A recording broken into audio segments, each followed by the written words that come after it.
ایک زندہ لاش کی طرح پھر رہا ہوں. تھوڑی دیر کے لیے دل بہل جاتا ہے، پھر وہ آنکھوں کے سامنے آ جاتا ہے. اس موقع پر کچھ لوگوں نے بہت منفی کردار ادا کیا اور سوشل میڈیا پہ کیا کیا میرے ملک کے انسانیت ہی بھول گیا ہے. میرے بیٹے کی لاش میرے سامنے ہر وقت نظر آتی رہتی ہے اور کوئی کہہ رہا ہے خواب جھوٹا بیان کیتا سوں، کوئی کہہ رہا ہے بیان کرنے والا کوئی جھوٹا ہے، کوئی کہہ رہا ہے قرآن خوانی کیوں کیتی سوں، یہ تو حرام ہے، کوئی کہہ رہا ہے دعا کیوں کروائی سوں. سارا حلال حرام ایتھے ہی رہ گئے اور صرف لائک لینے کے لیے جھوٹی خبر، چند پیسے اکٹھے کرنے کے لیے. ارے دل ہی تو ہے نہ سنگ و خشت، درد سے بھرنا آئے کیوں، اور تم مجھے اور رلا رہے ہو. شرم ہی نہیں اپنی لوگ کم بختن 4 ٹکے یا سستی شہرت لین واسطے. لوگوں نے تعزیت کی، لیکن اس موقع پر کچھ لوگوں نے بہت منفی کردار ادا کیا. میں ایک جوان بیٹے کا کی میت اٹھا رہا ہوں اور اس کو قبر میں اتار رہا ہوں، اور سوشل میڈیا پہ کیا کیا میرے ملک کے انسانیت ہی بھول گیا ہے. اسلام کو پتہ نہیں کیا بنا دیا ہے. اسلام تو آتا ہے جب نبی کی زندگی سامنے ہوتی ہے. تو کوئی خوابوں پہ تبصرے کر رہا ہے، کوئی میرے اوپر تنقید کر رہا ہے، کوئی میرے بیٹے کو کہہ رہا ہے مولوی کے بیٹے نے خودکشی کر لی. تو بتاؤ میرے اوپر کیا گزری ہوگی اس سے.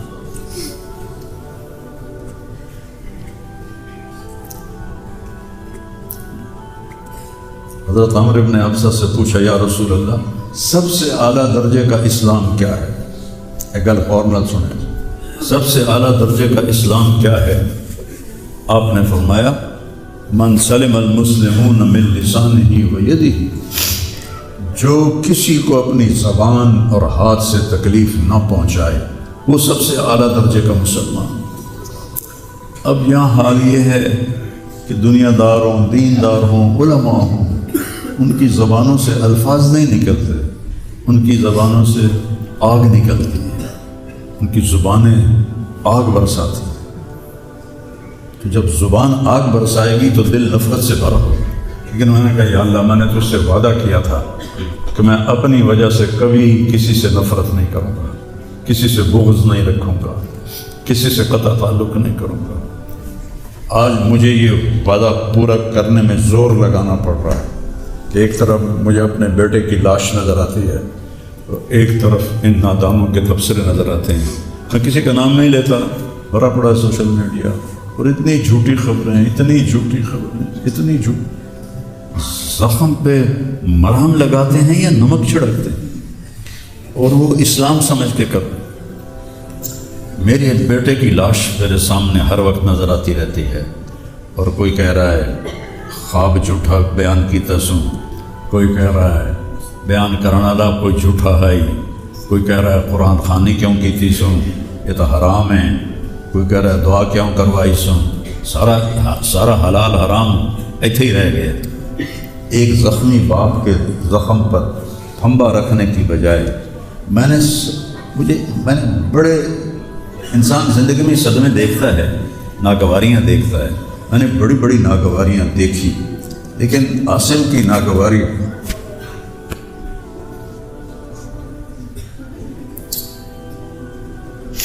عاصم لا انساک ما ذر شارق وما ناہ عمر الحمام المطلقہ عاصم قلبی کل یوم ولیلۃ الیک بما تخفی النفوس معلقہ. یہ حضرت عبداللہ بن ابو بکر کے اشعار ہیں جو میں نے تھوڑی تبدیلی کے ساتھ آپ کو ذکر کیے ہیں. اے عاصم جب تک سورج چمکتا رہے گا تیری یاد میرے اندر تازہ ہوتی رہے گی، میں تمہیں کبھی بھلا نہ پاؤں گا.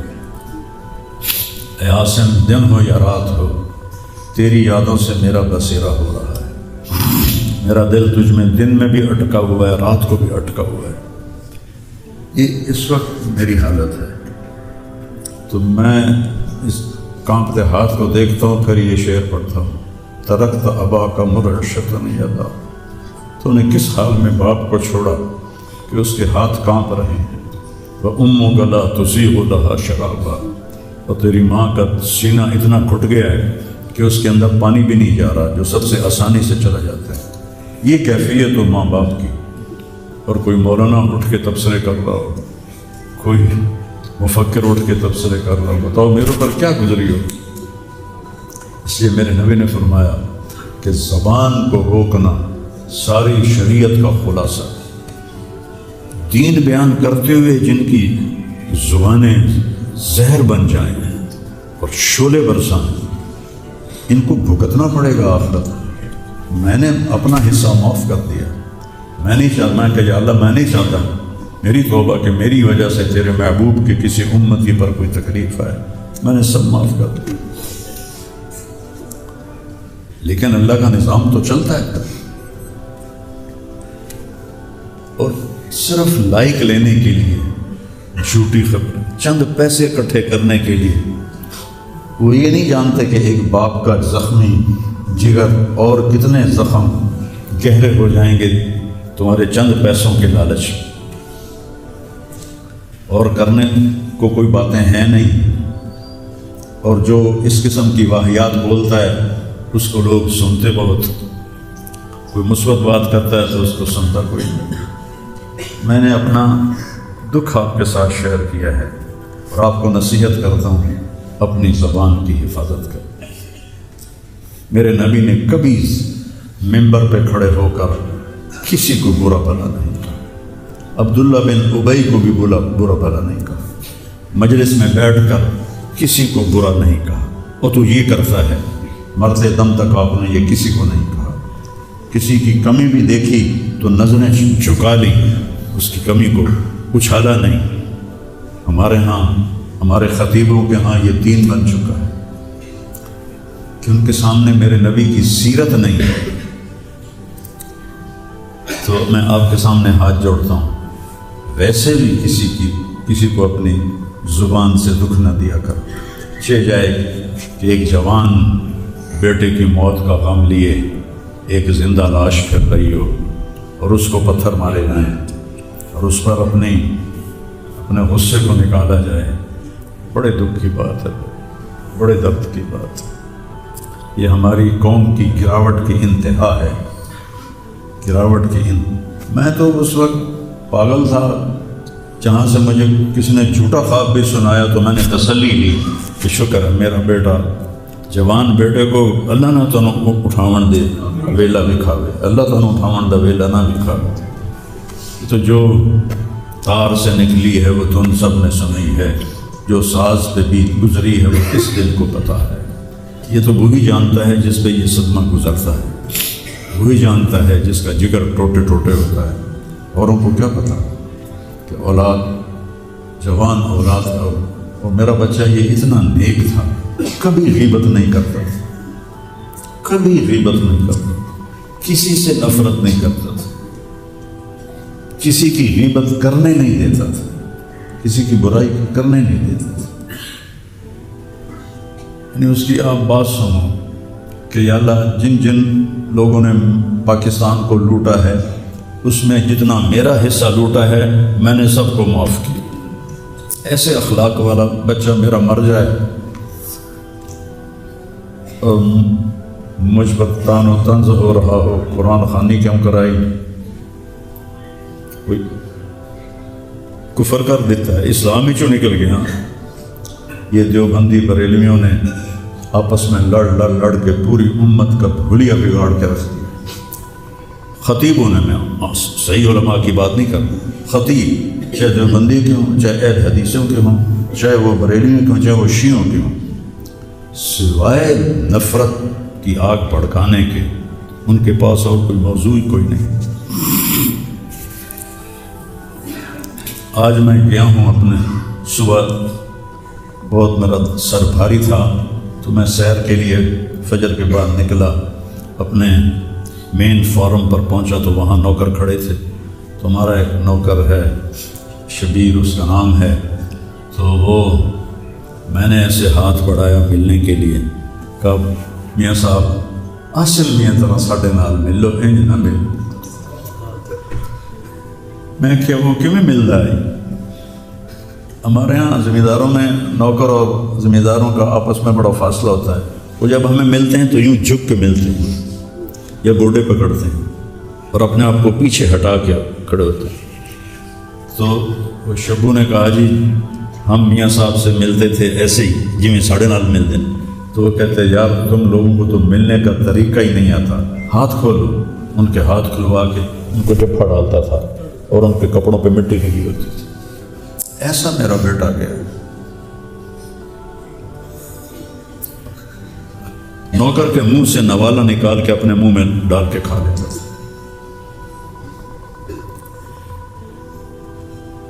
کبھی اس کی جیب میں پیسے نہیں ہوتے تھے، جو بھی دیتے وہ ادھر دے دیا، ادھر دے دیا، ادھر دے دیا، ادھر دے دیا۔ نئی گاڑی میں کوئی غریب آدمی کو بٹھاتا نہیں ہے، وہ نئی فارچونے میں وہ اس پاگل کو بٹھاتا تھا۔ یہ بھی مذاق بنا دیا لگا، ہائے ہائے بڑے وہ دل ہی تو ہے نہ سنگ و خشت، درد سے بھرنا آئے کیوں اور تم مجھے اور رلا رہے ہو۔ اس کو بھی مذاق بنا دیا۔ وہ ابھی بھی زندہ ہمارے گاؤں میں جائیں ویکھنا جا کے ویکھ لو۔ اور اس نے کہا کہ میرے رب نے میری بخشش کر دی اس ملنگ کی خدمت کی وجہ سے۔